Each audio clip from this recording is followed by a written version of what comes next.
वल्लभा चढ़ाओ मेरी पार्वती मैया करे लीला।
तो कोई शोहरत का दीवाना, कोई महलादारी का दीवाना, इतना तक देखने में आया यारो, कोई दीवानी का दीवाना। लेकिन मेरे प्रभु राम का दीवाना बनना, मेरे प्रभु श्याम का दीवाना बनना बड़ा ही मुश्किल है।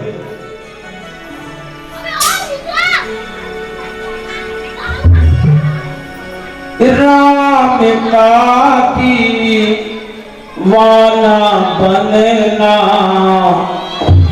सबके बस की बात नहीं है।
भेषजं तन्माता पृथ्वी तत्पिता धूम तद्ग्रामाणः सोमसुतो मयो भुवस्तिष्ण्याधिष्ण्या युवं तमीशानं जगतस्तथुष्पतिं धियं जिन्वं वसे भूमहे पूखानु यथा वेदसां सदृधे रक्षिता पायुर्दब्धः स्वस्ते स्वस्तिन इन्द्रो वृद्धस्रवा स्वस्तिना पूखा विश्वेदाः स्वस्तिनस्ता रक्षो अरिष्णेमि स्वस्तिनोर्बृहस्पतिर्दधातु प्रदस्वां मरुतः प्रश्निमातरः शुभं जामानो विदथेषु जगमयः अग्निर्जिह्वां धौम शान्तिरन्तरिनुं शान्तिः पृथ्वी शान्तिः रापः शान्तिः रोषधयः शान्तिः वनस्पतिः शान्तिः ब्रह्म शान्तिः सर्वं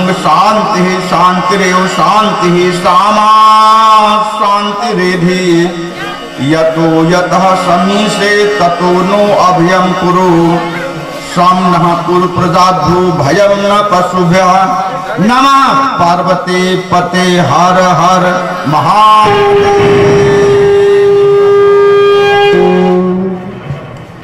विभिन्न रूप धारण कर करके उन धर्मशील प्राणियों की रक्षा किया करता है। आज की कथा, आज का प्रसंग ऐसी ही माताओं के चरित्र की ओर इशारा करता है। एक माता वो भी थी, महाराज पुलस्त ऋषि थे। महाराज पुलस्त की हर बातों को भगवान शंकर माना करते थे। एक सी ऐसी मिली, उस केकसी के कारण उसके पुत्र रावण और कुंभकर्ण जो हुए,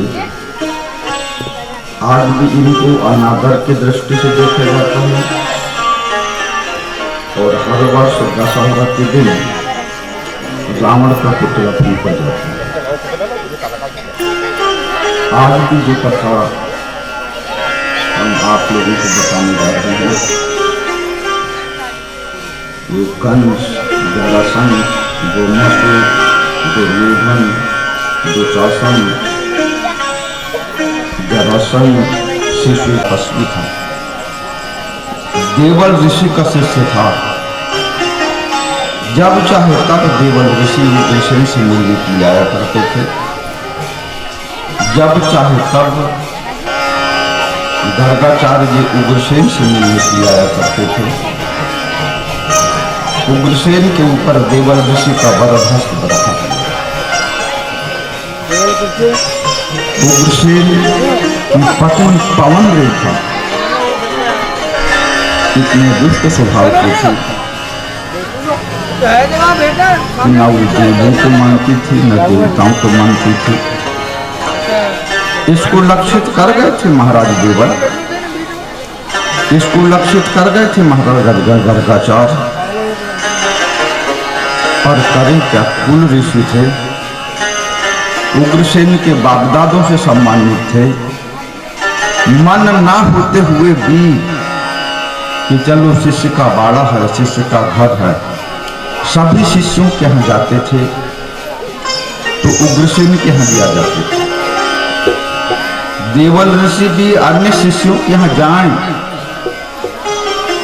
पर बेमन से एक बहु पवन रेखा न तो देवी देवताओं को मानती थी, न किसी संत पुरुष को मानती थी, अपने अहंकार का पोषण करती थी। परिणाम क्या होता है आज आप देखेंगे। 8 पुत्रों की माता होती है ये, 8 और ये 8 के 8 पुत्र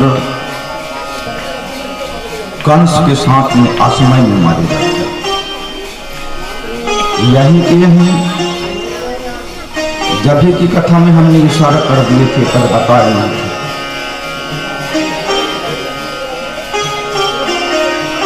ये हिरणाक्ष का भाई जिसने पृथ्वी का अपहरण करके पानी के भीतर ले जा दिया था, उस पानी के भीतर से पृथ्वी को पानी के ऊपर लाने के लिए भगवान विष्णु को 12 अवतार धारण करना पड़ा था। सूअर का रूप धारण करना पड़ा था।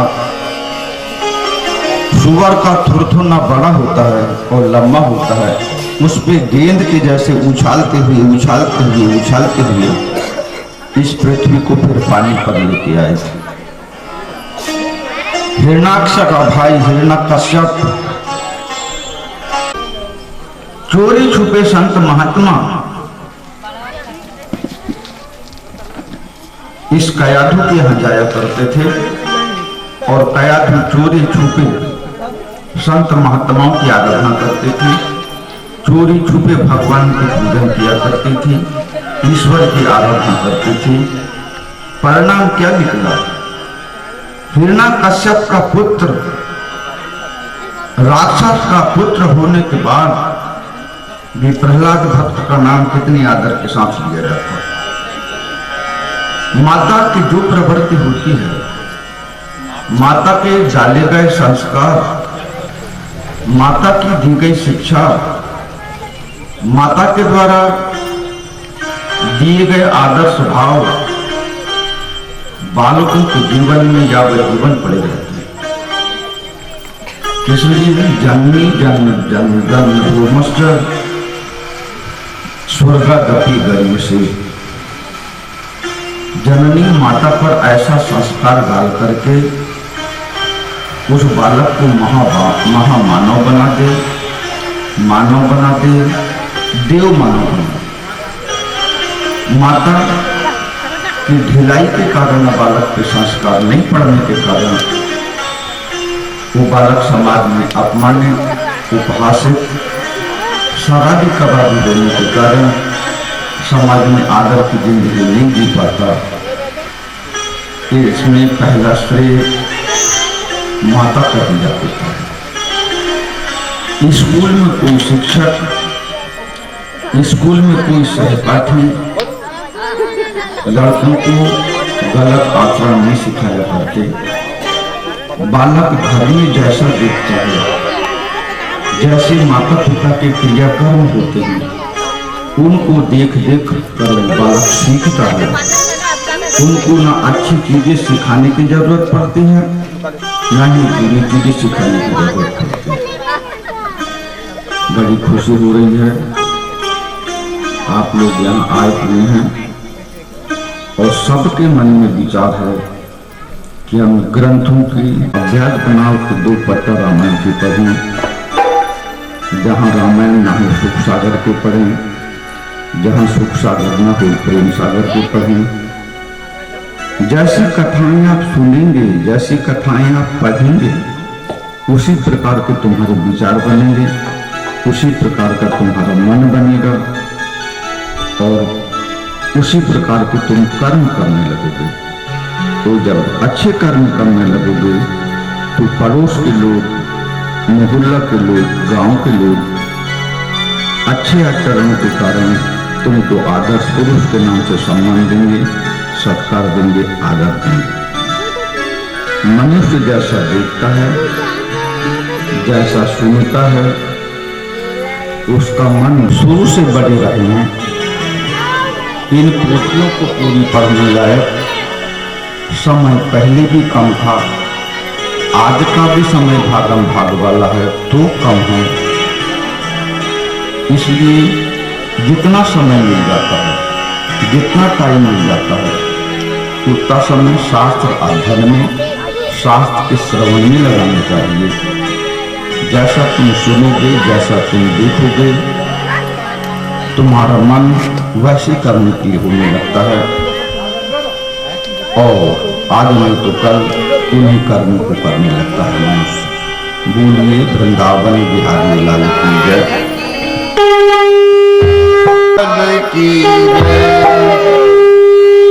अरे जन डर पाहु मुनि शोध सुरेशा। राम सिया राम सिया राम सिया राम। जन डर पाहु मुनि सिद्ध सुरेशा।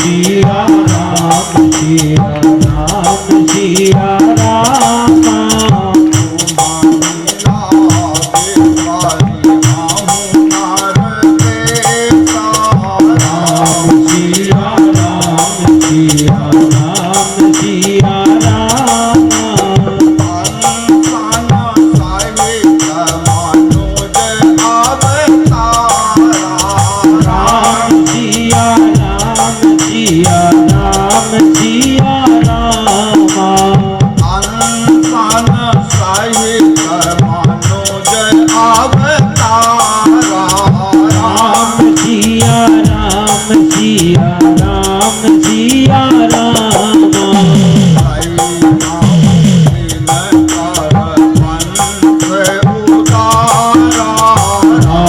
सिया राम सिया राम सिया राम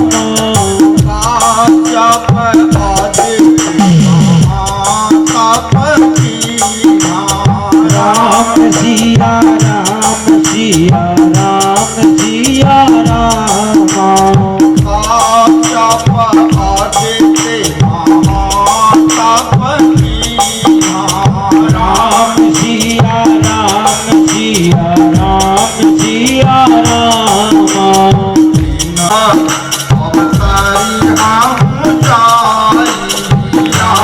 सिया राम सिया राम सिया राम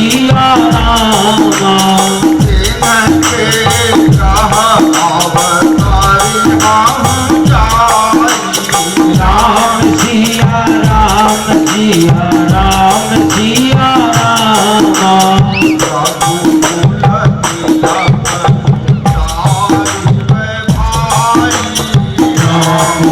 सिया राम सिया राम सिया राम सिया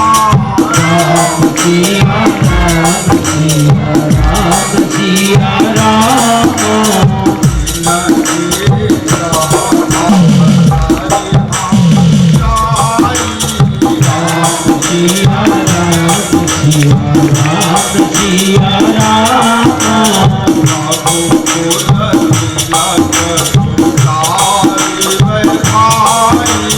राम सिया राम सिया राम सिया राम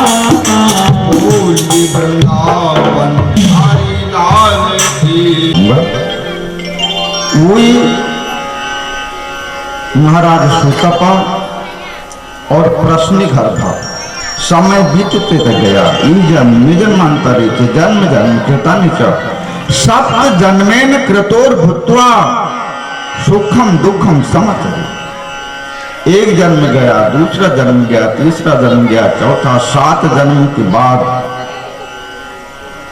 ये महाराज सुतपा का जन्म वसुदेव के नाम से होता है और देवी प्रश्नगर्भा का जन्म देवकी के नाम से होता है। ये देवकी उग्रसेन के भाई देवक की पुत्री थी और महाराज वसुदेव सूरसेन राजा के पुत्र थे। महाराज सूरसेन के भी 9 भाई थे। जिस नंद की कथा हम आगे बताएंगे आपको जाकर के, ये सुनंदा और राजा रुद्र प्रताप वर्ष के बाद जाबानी का सारा सुख इस सुतपा और प्रश्नगर्भा को प्राप्त हो। ये चारों माता पिता बने हैं। उधर जाकर के यशोदा और नंद, इनको बाल लीला का सुख प्राप्त होगा और जन्मदाता माता पिता थे, पर भगवान कृष्ण को जानकारी नहीं थी कि मेरे जन्मदाता माता पिता कौन हैं। जन्मदाता माता पिता नंद और यशोदा को माना करते थे। जब अक्रूर के द्वारा ये मथुरा में आते हैं गोकुल से, गोकुल में मामा कंस को मारते हैं, धनुर्यज्ञ होता है, कुब्जा के यहाँ जाते हैं। कुब्जा से सारी जानकारी लगती है कि वासुदेव तुम्हारे तो वास्तविक माता पिता ये वासुदेव हैं और तुम्हारा नाम वासुदेव रख दिए। भगवान कृष्ण का भी नाम वासुदेव था और इनके पिताजी का भी नाम वासुदेव था। बोले तुम्हारा नाम वासुदेव रख दिया गया है और तुम्हारे वास्तविक पिता तो ये वासुदेव हैं जो जेल खाने में बने। भगवान कृष्ण कंस को मारकर जैसे जानकारी लगती है कि मेरे माता पिता का भी नाम वासुदेव है और जाकर कुब्जा के कहने पर, कुब्जा से जानकारी मिली थी, जाकर भगवान कृष्ण अपने माता पिता के हथकड़िए छुड़ाते हैं। माता के स्तनों से धार बहती थी, दूध धार। कहां 16-18 साल का लड़का तो पहली बार देखी थी माता देवकी, उनके स्तनों से दूध की धार निकल गई थी और पुत्र करके भगवान कृष्ण को गोदी से लगा ली थी। महाराज वसुदेव बलराम को अपने गोदी से लगा लिए थे। बोले बेटा मैं तुम्हारी रक्षा के लिए हनुमान जी की पूजन कर रहा था, हनुमान जी तुम्हारी सहायता किए कि नहीं, इस युद्ध में सहायता किए कि नहीं। वहां मारपीट तो भगवान कृष्ण के साथ में हुई थी, पर भगवान माता पिता की प्रसन्नता के लिए बोल बैठते कि हाँ, माता पिता होने के कारण दोनों अपने पुत्र के विजय के लिए हनुमान जी की आराधना कर रहे थे। इनको ये जानकारी नहीं थी कि मेरा पुत्र तो स्वयं भगवान है, मेरा पुत्र का नहीं है, स्वयं भगवान है, ये जानकारी नहीं थी। पुत्र भाव से देखते हैं। बोलिए वृंदावन बिहारी लाल की जय।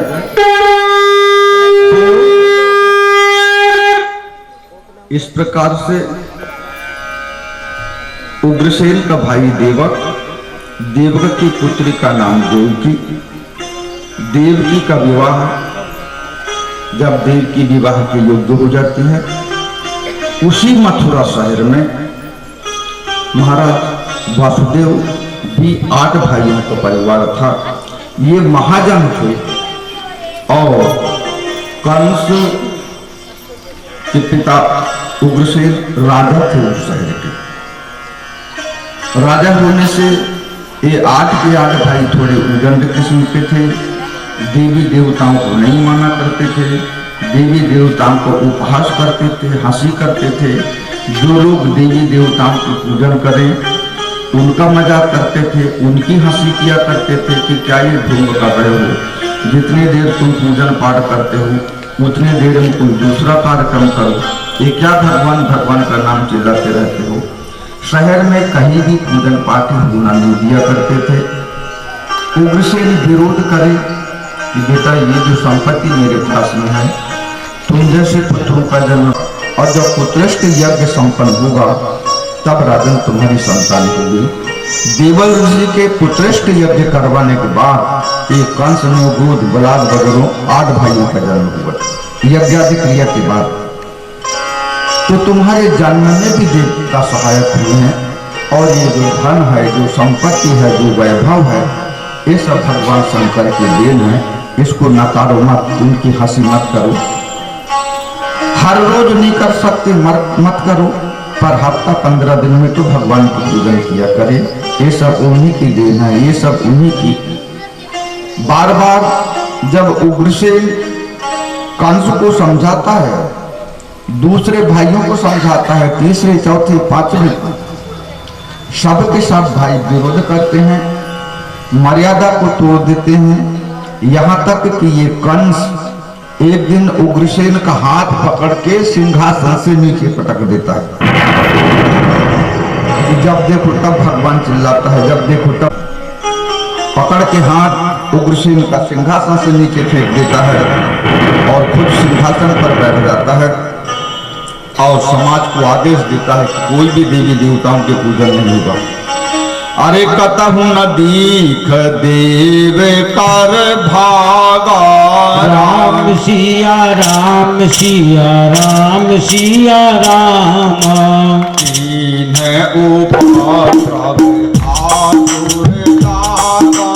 राम सिया राम सिया राम सिया राम, कतहु न दीख देव कर भागा,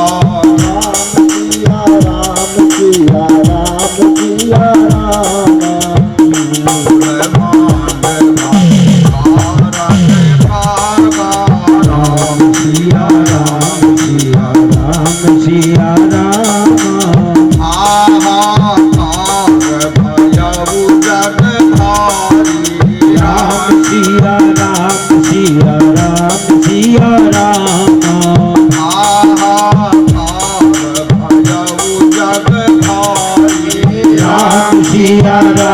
सिया राम सिया राम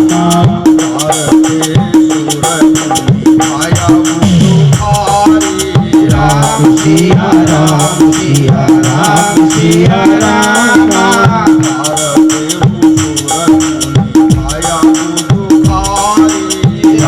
सिया राम सिया राम सिया राम। वृंदावन बिहारी। महाराज सूरसेन के यहाँ चला है।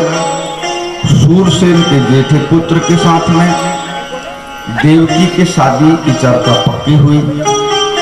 निश्चित तिथि के ऊपर महाराज सूरसेन बारात लेकर के आते हैं। बड़े धूमधाम के साथ देवकी और वासुदेव की शादी होती है। प्रसन्नता के कारण ये मेरे घर का माहौल है। हम 8 भाई हैं और ये 7 बहनें हैं। इनका रख रखाव लाना ले जाना, मान देना, सम्मान देना हमारा कर्तव्य हो जाता है। इनके भाई नहीं हैं और हमारी सभी बहनें नहीं हैं। चाचा की बहनों को ही मान सम्मान सत्कार देना चाहिए। इस उद्देश्य से ये कंस आज वसुदेव और देवकी दूल्हा दुल्हन बने। जिस छकड़ा में बैठे थे, जिस रथ में बैठे थे, उस रथ को स्वयं हाँकने लगता।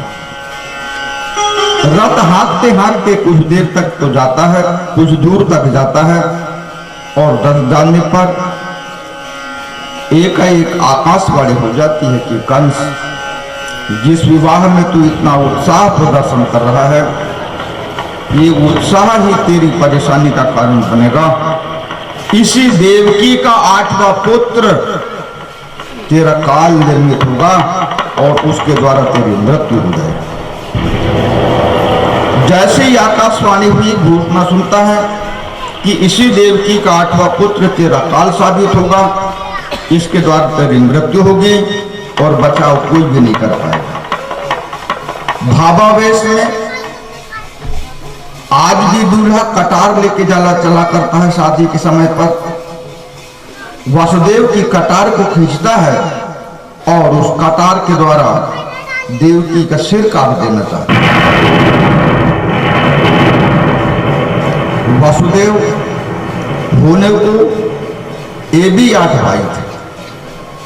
विवाद करते तो युद्ध में वासुदेव की विजय हो सकती थी, क्योंकि अन्याय के प्रति यह विवाद हो रहा था। पर करें क्या, वो राजा था कंस। कंस का बाप भी राजा, पर बाप का तो नाम ले नहीं छोड़ दो, उसको तो धक्का मार के गद्दी से नीचे उतार दिया था। वो दोबारा गद्दी में बैठने की कोशिश नहीं किया। आगे चल के फिर भगवान कृष्ण उग्रसेन को ही सिंहासन पर बिठा लेंगे। तो महाराज वसुदेव जानते थे कि ये मूर्ख है और भावावेश में कटार निकाल लिए है मारने के लिए। धारदार तलवार है, झटके से मार दे और मृत्यु हो जाए। सारा राज्य तुम्हारी सलाह मानता है, तुम्हारे इशारे पर चलता है। और दूसरी बात, तुम अद्वितीय वीर हो, बहुत बड़े शक्तिशाली वीर। इतना वीर था ये कि जरासंध के यहाँ ये हाथी, जिसको कुछ देर बाद मारेंगे भगवान कृष्ण, कुबलिया पेड़ हाथी, ये जरासंध की सभा में से साकल तोड़ के भाग गया था। कोई भी ऐसा वीर नहीं था कि जो इस कुबलिया पेड़ हाथी को पकड़ के साकल में बांध दे। ये हाथी जहां लोग रहें वहां जाके बहुत से लोगों को खून डालता था, रौंद डालता था, कुचल डालता था। जरासंध ने घोषणा करवाया था कि जो वीर पुरुष इस हाथी को बंधन में बांध देगा, उसको मैं आधे राज्य की संपत्ति दान में दे दूंगा। ये कंस अकेला गया था और अकेला जाकर इस कुबलिया पीड़ हाथी, जिसमें 10,000 हाथी का बल था, सूर को पकड़ के लाया और अकेले ने इसके पांव में जंजीर बांध दिया था। उससे प्रसन्न होकर जरासंध की दोनों लड़कियां प्राप्ति उसकी वीरता को देख करके सम्मोहित हो गई थी और जरासंध ने भी सोचा कि इतना वीर पुरुष दूसरा कोई मिला नहीं मिला, युवा अवस्था है, जवान लड़का है और उग्रसेन का पुत्र है। जब लड़कियां विवाह करने को तैयार हैं तो बड़ी खुशी के साथ शादी कर देना चाहिए।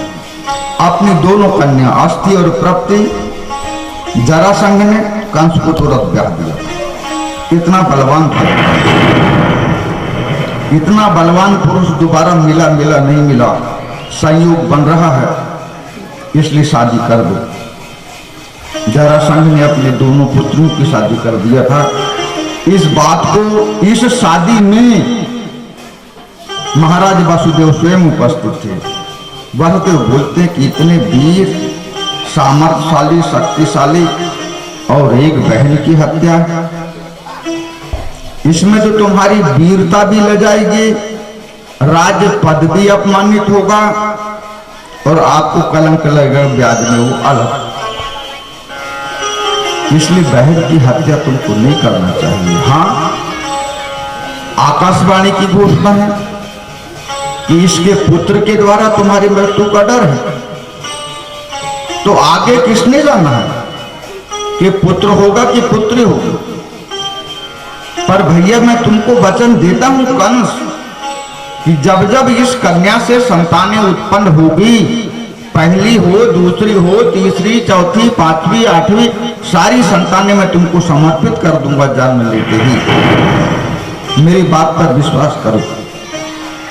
कंस जानता था कि महाराज वसुदेव वीर हैं, सत्यवादी हैं और सत्य के ऊपर ये मरने मिटने को तैयार रहते हैं। इनके कहे शब्द झूठे नहीं हो सकते। देवकी को छोड़ देता है। इस प्रकार से देवकी और वसुदेव की बारात उसी मथुरा में अपने घर के लिए विदा हो जाती है। कंस वहां से लौट के आ जाता है। लौट के आकर के विचारने लगता है कि क्या किया जाए।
बहन एक पुत्र की माता बनी और भाई की प्रसन्नता के लिए, माता पिता परिवार की प्रसन्नता के लिए इस बालक को समर्पित कर दी।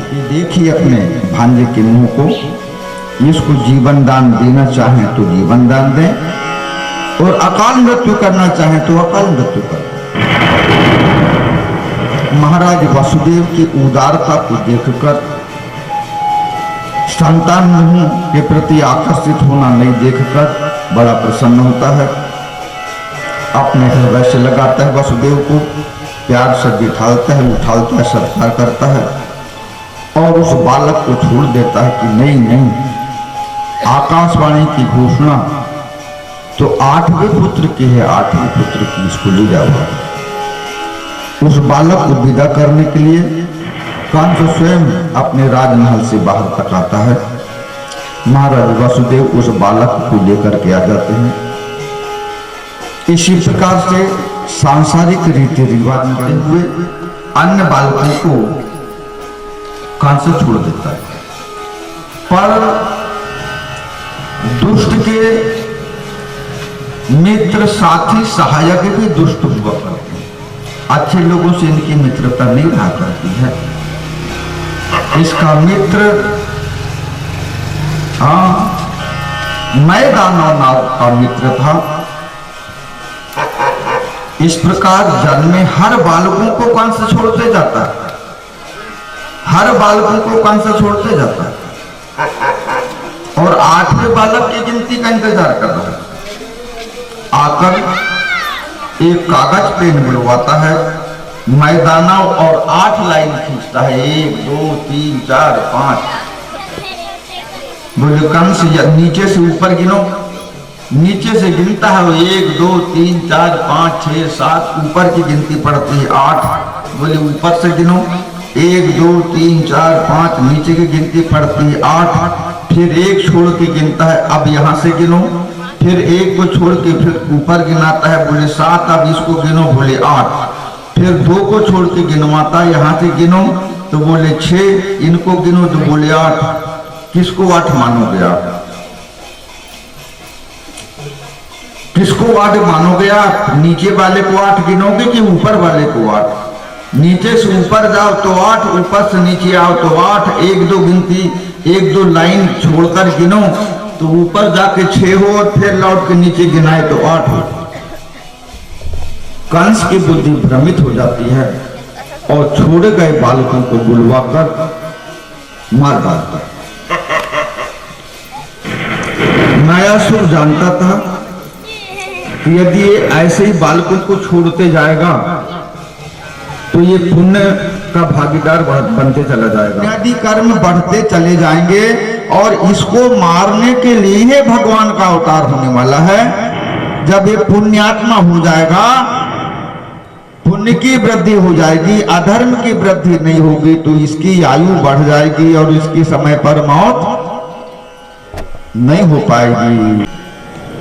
यदि इनको भी कंस मयासुर के कहने से या देवकी का पुत्र कहने से वध कर देता है तो कृष्ण जन्म में बाधा उत्पन्न होगी। इसलिए देवताओं ने शक्ति का सहारा लेते हैं और शक्ति के सहयोग से 8वें बालक का गर्भपात कर उस गर्भ का प्रत्यारोपण रोहिणी के गर्भ में कर देते हैं।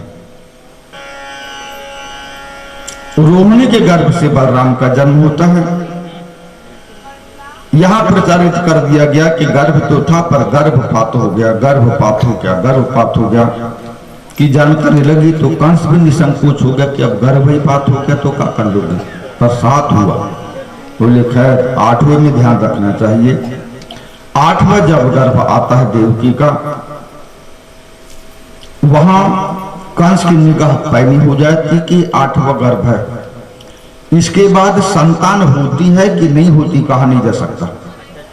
कुछ महिलाओं को तो 8-10 संतान होती है, कुछ महिलाओं को एक संतान 2 के बाद संतान का होनी बंद हो जाता है, कर सकते। इधर उग्रसेन समझाया करते थे, कभी कभी ये देवल ऋषि भी आकर के समझाया करते थे कि पुत्र क्या कर रहे हो कंस, तुम समाज में तुम्हारी हंसी हो रही है, लोग अच्छी दृष्टि से सम्मान की दृष्टि से तुमको नहीं देख रहे हैं, जो अत्याचार तुम अपनी बहन देवकी के साथ करे जा रहे हो इससे समाज की दृष्टि से गिरे जा रहे हो तुम, ऐसा तुमको नहीं करना चाहिए। भांजा है, बहन है, बहनों हैं, तुम्हारे हाथ में ताकत है, सत्ता है, तुम राजा हो, तो इतना घोर अन्याय भी मत करो, उनको जीने दो, जीवन दान प्रदान करो। बार बार धर्मोपदेश दिया करते। जेल खाने में बंद हैं, दोनों को नापतुला भोजन मिलता है और प्रसव के दिनों का इंतजार कर रहे हैं, बार बार रोने लगते हैं। सामने के कमरे में वासुदेव से गलत बोल दिया, सामने के कमरे में उग्रसेन और देवल ऋषि बंद हैं। वो दोनों बूढ़े समझाते हैं कि बेटा विपत्तियां रोने के लिए आती हैं,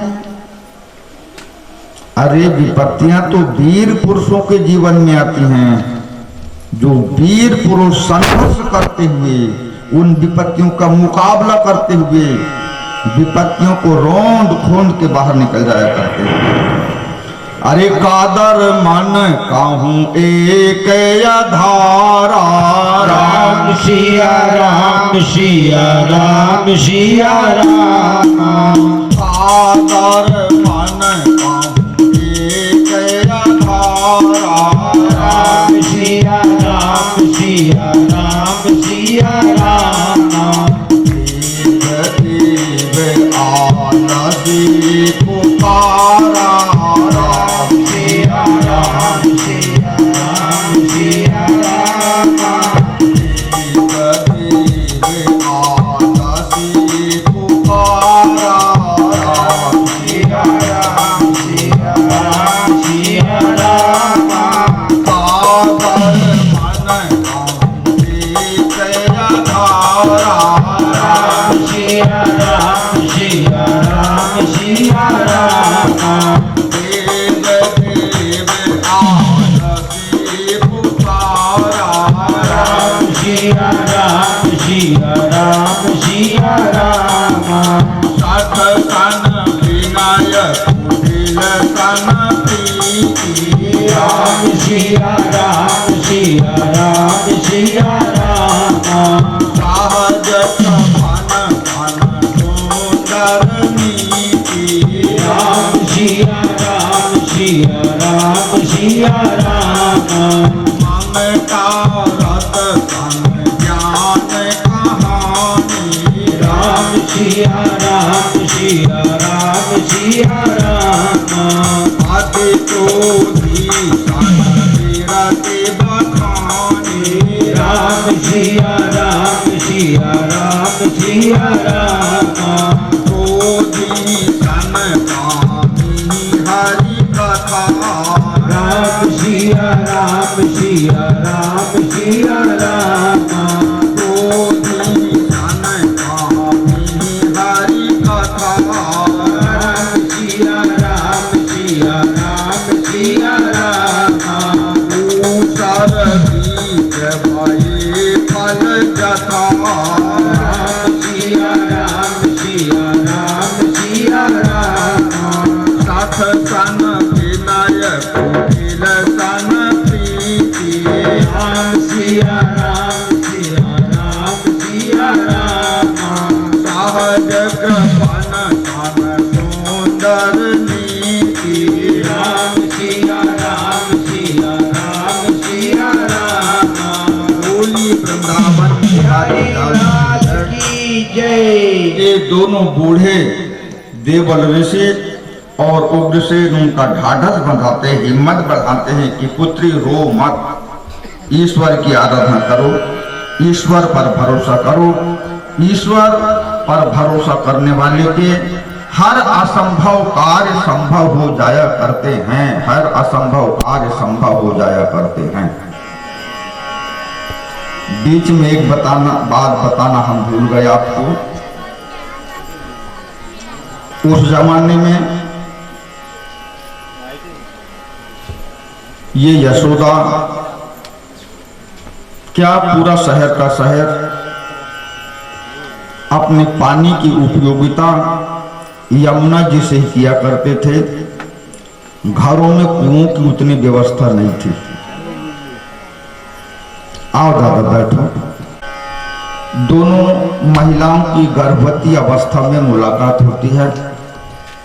यशोदा जी ने पूछी कि बहन तू बांझ नहीं है, तेरे 7 पुत्र हुए और सब के सब पुत्र और सारे के सारे पुत्र काल कवलित हो गए। मेरे भी 7 पुत्र हैं, एक पुत्र भले ही नहीं सही। यदि जीजा जी प्रयास करें तो संतान कहा नहीं जा सकता पुत्र होता है कि पुत्री। तेरी खुशी के लिए मैं अपने एक पुत्र का बलिदान दूंगी। जीजा जी को भेजना, जो भी संतान मेरी उदर से उत्पन्न होती है एक संतान मैं तेरे लिए दूंगी। हो सकता है वो संतान जीवित रह जाए और कंस की सोच बदल जाए तो तू बांझ नहीं कहेगी, एक संतान की माता मानी जाएगी। बात आई गई खत्म हो गई। जेल खाने में देवकी अपने पति वासुदेव जी से चर्चा करती है कि मेरी एक सहेली है, उसने इस प्रकार की चर्चा की थी, हो ना हो ये संतान हमारी बालक होती है कि बालिका, इस संतान को जन्म लेते ही आप गोकुल पहुंचा देना और गोकुल में जो बालक जन्म लिया हो, बालक हो चाहे बालिका, उसको ले आना। प्रतिज्ञा के अनुसार कंस तो मारे गए, तो ये बालक या बालिका उस यशोदा की मारी जाएगी और मेरा बालक या बालिका होगी वो यशोदा के संरक्षण में जीवित रह जाएगी। इस प्रकार देवकी और वसुदेव की चर्चा होती थी कि संकट में उसने साथ देने के लिए बोली मेरी सहेली ने, शायद अपने वचन को निभाए वो। संस्कार बस काले तानी सृजनते गर्भस्थस्य देहना, जीवात्मा जब गर्भ में रहा करता है, गर्भ में उसका एडमिनिस्ट्रेशन होता है, प्रवेश काल होता है उस बालक बालिका का, उसी समय ये 5 तत्व लिख दिए जाते हैं। आयु, इसकी उम्र कितनी होगी, आयु कर्म, जन्म लेके क्या काम करने वाला है, आयु कर्म च वित्तन च, इसके पास खर्च के लिए पैसा रहेगा कि जिंदगी भर धन का अभाव ही महसूस करेगा। आयु कर्म च वित्तन च विद्या, ये बालक पढ़ लिख पाएगा कि पढ़ लिख नहीं पढ़ पाएगा।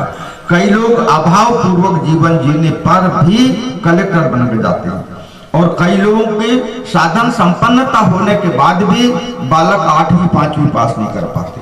सारे साधन संपन्न होने के बाद, सारी सुविधा होने के बाद पढ़ाई नहीं कर पाते। क्यों? कि नसीब में उसकी विद्या लिखी नहीं थी। आयु कर्म च वित्तम च विद्या निधन, इसकी मृत्यु कहां होने वाली है?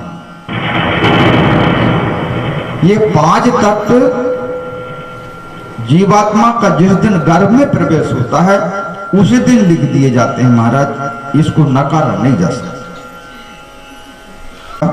उस रात में बीच का जो पखवाड़ा होता है, 7 दिन उधर और 7 दिन इधर, बीच का पखवाड़ा था वो। उस रात्रि में अंधेरी ज्यादा थी, बारिश भी खूब घनाघोर बरसी जा रही थी। ऐसे कठिन समय में भगवान कृष्ण ने देव की याद दिलाती है कि जन्म तो बालक का हुआ। वहां 2 चीज होती हैं, देवकी वसुदेव जेल खाने में थे, ये जन्म नहीं अवतरण है। अवतरती इति अवतार है, जन्म में और अवतार में बहुत अंतर होता है।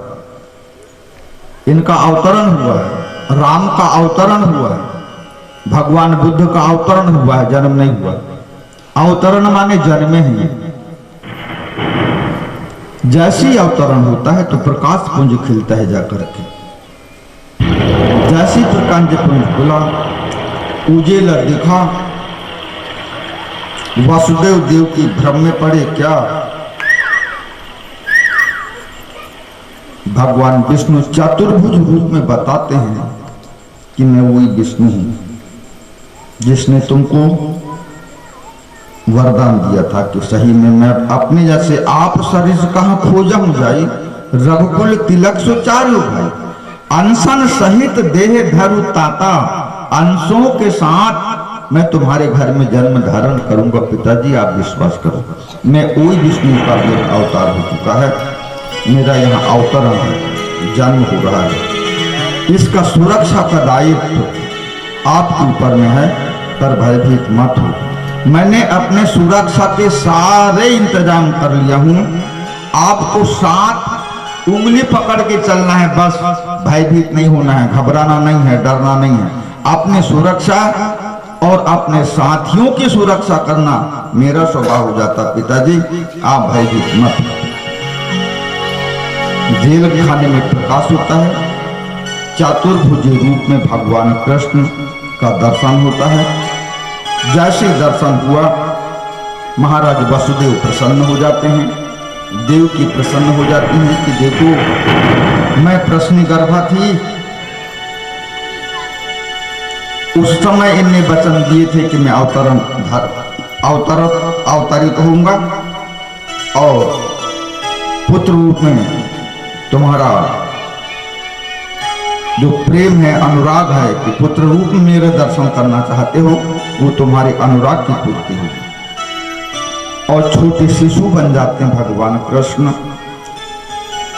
वो जेल कोठरी के दरवाजा अपने आप खुल जाते हैं।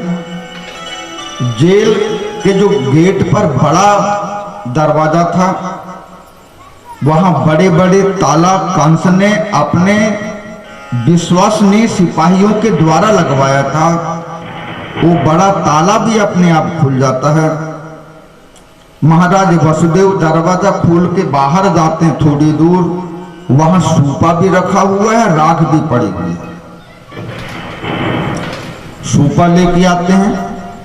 उस बालक को जो चतुर्भुज रूप में अवतरित हुआ था, वो बालक उस सूपा में लेते हैं, चल पड़ते हैं। सूपा के ऊपर बारिश का समय है, भगवान कृष्ण को नदी भी नकना है, इसको देवता जानते हैं।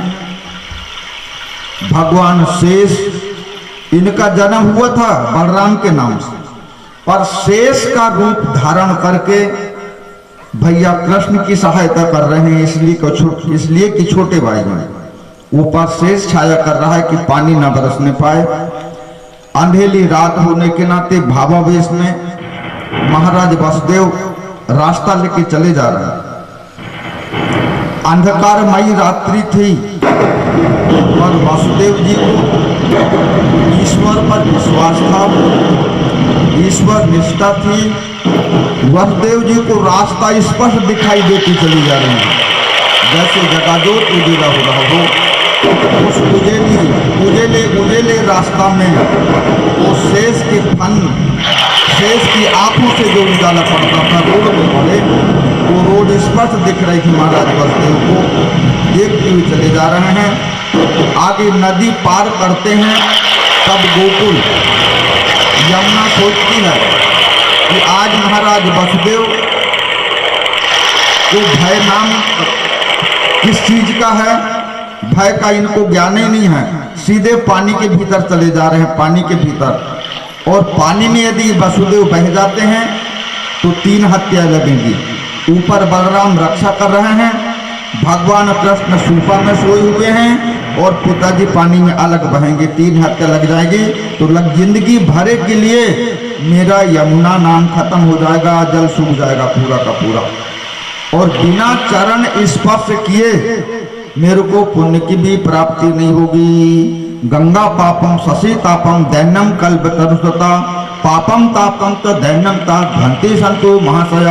क्या ये भगवान कृष्ण महाशय बार बार मेरी नदी को क्रॉस करेंगे? सौभाग्य से इनके दर्शन प्राप्त हो रहे हैं तो चरण स्पर्श कर लें, चरण स्पर्श कर लें। पानी बढ़ा जा रहा है, ऊपर कमर तक आया, छाती तक आया। भगवान कृष्ण ने सोचा कि यदि ये पानी सीमा से ऊपर आएगा तो हो सकता है मेरे पिताजी को भी क्षति होगी, ये क्षति मेरे को भी हो सकती है। और मेरे जो छायादार ऊपर से बैठे हुए हैं सांप, सब के सब पानी में जीवित नहीं रह सकते, सांप भी पानी के भीतर मर जाते हैं, 3 की मृत्यु हो जाएगी। तो ऊपर से हुमक करके भगवान कृष्ण ने जैसे पांव लम्बा किए और उछलते हुए पानी की बूंदें जैसे कृष्ण के चरण में वो पानी अपने आप सूख के नीचे हो जाता है और घुटना से नीचे पानी पड़ता है। महाराज वसुदेव जैसे पानी के भीतर पैदल चला जाता है, उसी आसानी के साथ उसी अपना जी को पार कर लेते हैं और पार करके सीधे जाते हैं महाराज नंद के यहाँ। गोकुल में भी ये नंद राज के नाम से जाने जाते हैं। 9 भाई थे और 9 भाइयों के आज भी पथरीले मकान वहां हैं नंद, उसमें गोकुल में। गोकुल अलग है, नंदगांव अलग है, बरसाना अलग है, अलग अलग गांव हैं ये।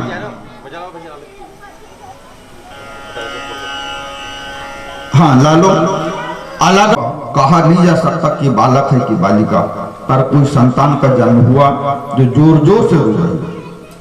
कंस मध्य रात्रि में, उसी 12 बजे की रात्रि में नींद से उठता है। नींद काय की? नींद तो उसको रात ही भर नहीं आती थी, इसी चिंता में इस गर्भ से ही मेरा काल जन्म लेने वाला है, इस गर्भ से ही मेरे काल का जन्म होने वाला है। भयभीत अवस्था में उसको नींद नहीं आती थी, डिप्रेशन की पोजीशन में था। उठा, भागते भी चलाता है, कर्मचारियों से दरवाजा खुलवाया, फिर दूसरा दरवाजा, तीसरा दरवाजा, उस गेट में जाता है। आज भी जेल खाना ज्यों का त्यों है, 10 रुपए किराया लगता है घूमने देखने करने के लिए। अंदर जाकर के देखता है तो बालक तो नहीं, बालिका। देवकी बताती कि भैया तेरे को बालकों से भय था, मैंने अपने 8 के 8 बालक तेरे को समर्पित कर दी।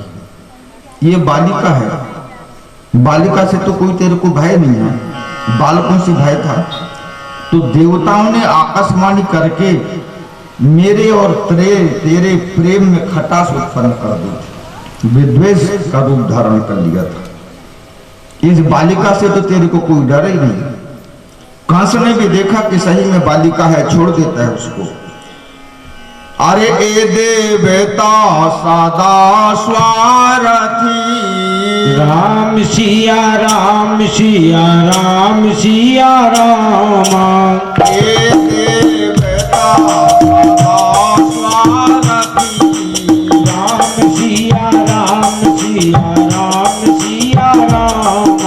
देखना सपन पराय विभूति, राम सिया राम सिया राम सिया राम।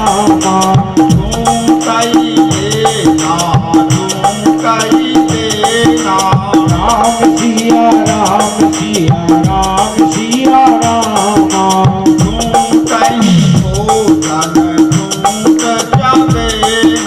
राम सिया राम सिया राम सिया राम।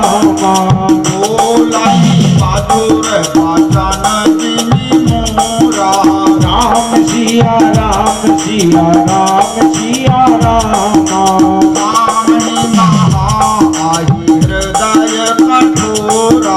राम सिया राम सिया राम सिया राम। कर संग सदा दुखदाई, राम सिया राम सिया राम सिया राम। तिमी कपिलहि भालय हरियाई, राम सिया राम सिया राम सिया राम। हे देवता सदा स्वार्थी, राम सिया राम सिया राम सिया राम। देखना सपन पराय विभूति, राम सिया राम सिया राम सिया राम। बोलिए वृंदावन बिहारी लाल की जय। जय। पहले